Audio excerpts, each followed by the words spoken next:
I'm just thrilled. I just can't. I mean, I suppose everybody says the same thing, right? I mean, does somebody say, I don't really like this that much? It's fantastic. It's fantastic. The idea for Beautiful came, I think, from EMI, who owned all their songs at the time. They thought, maybe there's a musical in Carole's life. And they talked to Carole about it, and she said, I don't want a musical just about me. That made her, she's a very modest person. She's kind of that rare, almost oxymoronic thing, which is a bashful star. She's a great, great artist, and yet she's very, very modest about how she presents herself to the world. And I think she thought a show all about herself wouldn't be quite right.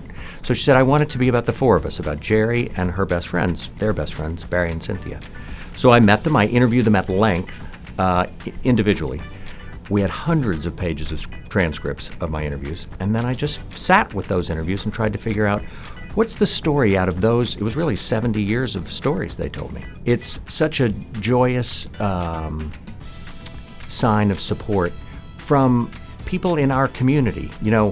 Critics are one thing, ticket buyers are another thing, but these are the people who do what all of us do, and so to be acknowledged by them, who know what the challenges are in writing a book for a musical or in playing the lead in a musical or, lighting a play.